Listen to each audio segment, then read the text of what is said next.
I was visiting Bongani Fasi when he was hiding out in your studio. Yes.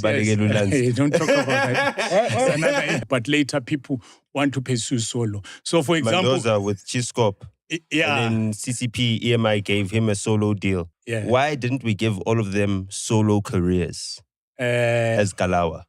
He doesn't think black people should be owning companies on their own. They need help. That's what you've been saying. Tahi, you said that. Swear. Promise. Swear. Promise. Okay, I think the first question is that for me, I'm going to go straight into the meat of the the issue. We've got King Ta. Yes. We've got Lebu Matosa. Both of them come from groups. Yes, all of those groups have got strong individuals in each of them. Bongo Maffin, Shaka. Yeah. Why didn't we give all of them solo careers as Kalawa?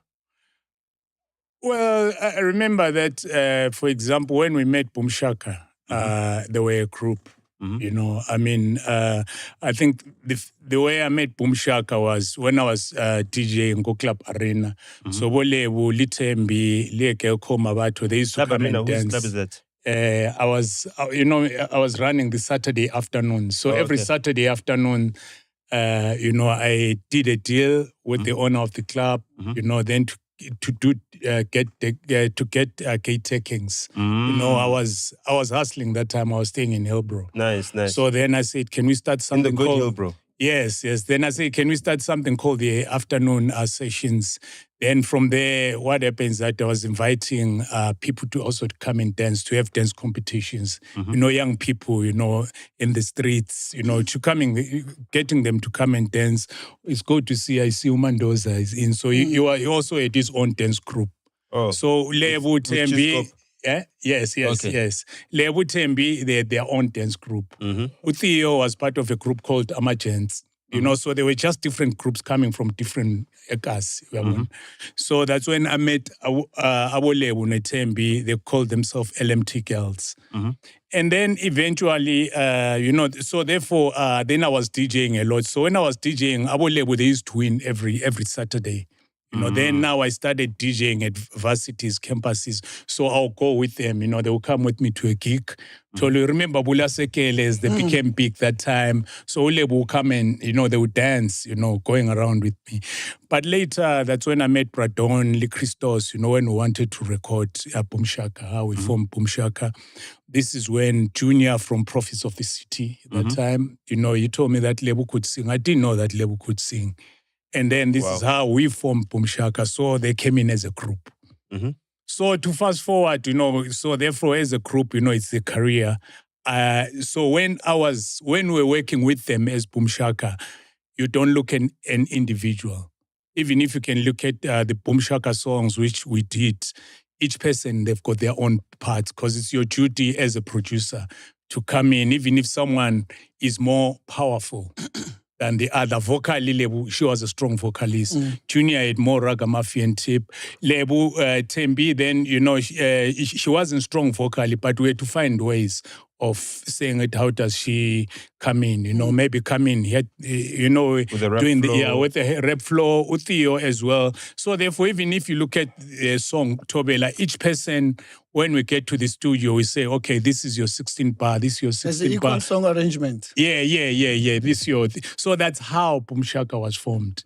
So therefore, when all of them, because as time, it also happened the same way with Bongo Maffin. So if you can listen to all the Bongo Maffin crew together. What? Bongo Maffin. No. Bongo Maffin came in later. Okay. Yeah. Came in later when Shaka, left the stable. Then we were saying that what can we come out with? Then that's when we started putting up Bongo Maffin. But if I'm trying to come to your question, so if you can look at also Bongo Maffin, all the songs were structured.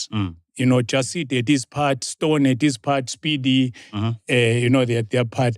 But all of them, when the groups were growing, we cannot go in and say, you cannot go in as Kalawa and go and break a group and say, Lebu, can you do a solo? Can you be a solo?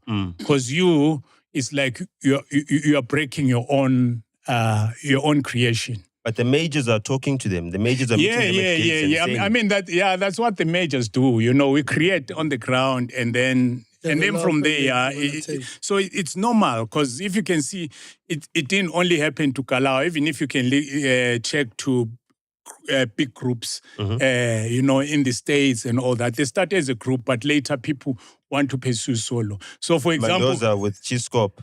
Yeah. And then CCP EMI gave him a solo deal. Yes, and he only brought them in later, like 3 albums in. Yes. And it's funny, with Bongo Maffin, the first person who was identified as a star was Speedy. And Speedy came in to us and said, guys, I want to leave Bongo Maffin. I want to do a solo. Then we say, Speedy, you cannot.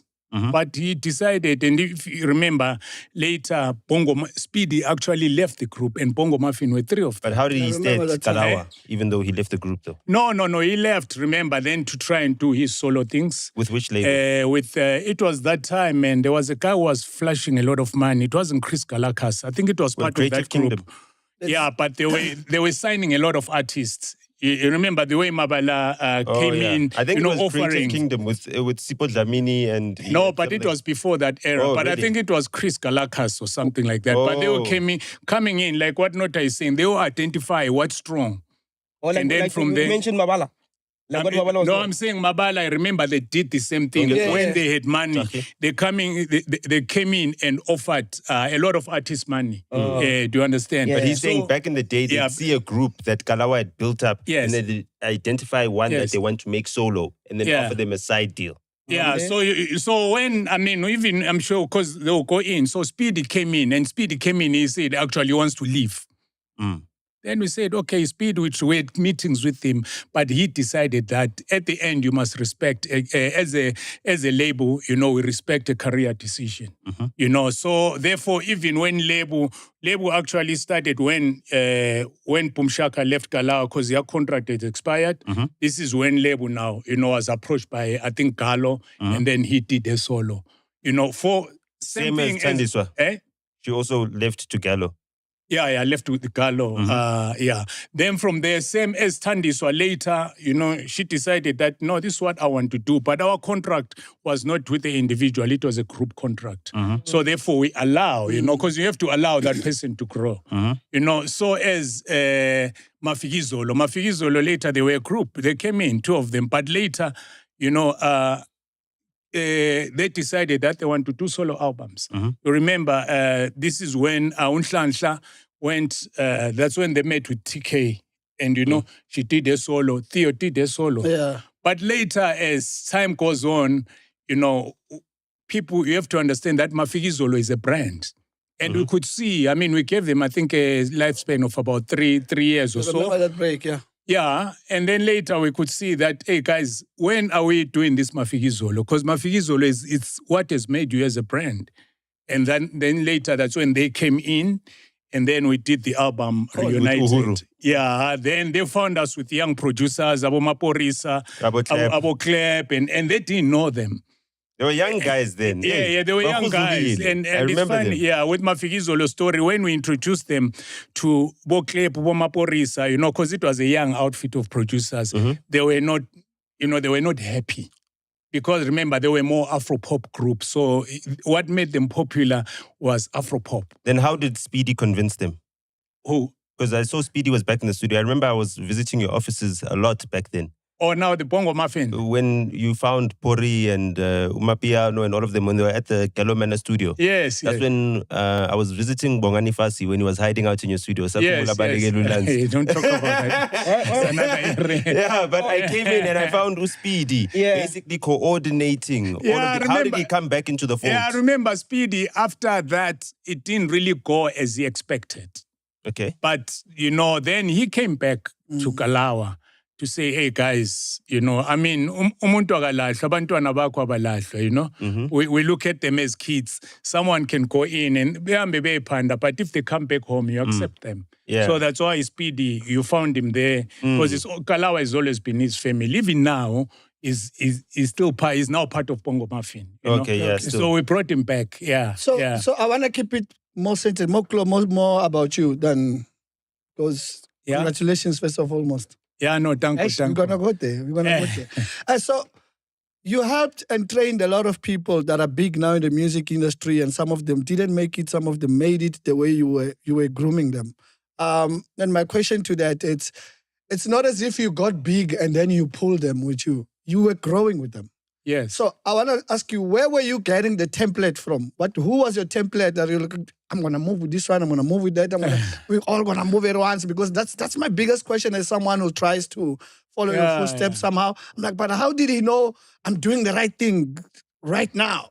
Yeah, so I mean, when you move alone in this thing, you don't move alone. I'm not the only person who makes a decision. So that's why even when I got this award, I said, okay, it's been given to me, but it doesn't belong to me alone. Right. You know, I mean, Kalawa, it's about 5 of us. There's Pikiri, there's Mahuta, there's Bruce, I was Braton, the late Mjokes. So we all come in and we have a conversation, and we disagree, we agree, and then from there we take action. It's only me, I like taking action.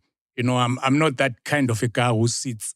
If there's an idea and then we are all aligned, you know, because what doesn't make us progress in life is we can have an idea and then we don't take action. But I want to take action. So therefore, so that's how we do. Then from there, get ideas. It's not that the ideas are from me alone. And then we take action. Then we move as a unit. And you surround yourself with people who understand and say, guys, we cannot sign this agreement. Because money can be put in front of you.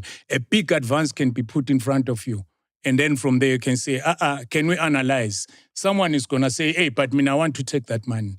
Then you say, but ain't you selling out here? Where are we going to be? But what how do is we the deal ownership? with that? Because, I mean, we look at your life, we look at your lifestyle. We don't pocket watch the whole of the Kalawa, but everyone seems to be doing well. But obviously your pockets can't be equal. You can't say no to the type of deal someone else might say yes to. So how do you guys get back together? Yeah, no, it's a matter of, remember, if you're dealing with certain individuals like you here, all of you come, we are different individuals and our thinkings are independent, you know. So therefore, it's a matter of like, if we are doing a business, like you guys, you're doing this podcast, this Music Pulse, which I feel if it's really done properly, it's going to be the biggest voices in the music industry, you know, because you can differ on opinion. Do you understand? But we need to agree and say, guys, we've got this biggest thing which everyone now is watching, is called Music Pulse. Can we take out all our egos and focus and be strategic in growing this thing? Because this is a platform. Now I'm making it reference to your answer as a platform. This is a platform which needs positivity, which can grow the industry. We can teach. Because, you know, now, as you can see, there's a lot of unemployment. There's a lot of illiteracy when it comes to music business. So therefore, how do you think? Even if I differ with him, you differ on thing, you differ. But there's got to be saying, okay, guys, what is the core of this? So at Kalawa, our core was to say, we need ownership. That's why even now we still own our catalog. Do you understand? We still own our catalog. Even if you need, but in the long run. You hear that? Yeah. In the long run. He doesn't think it's a good decision. He doesn't think black people should be owning companies on their own. They need help. That's what you've been saying. Taki, you said that.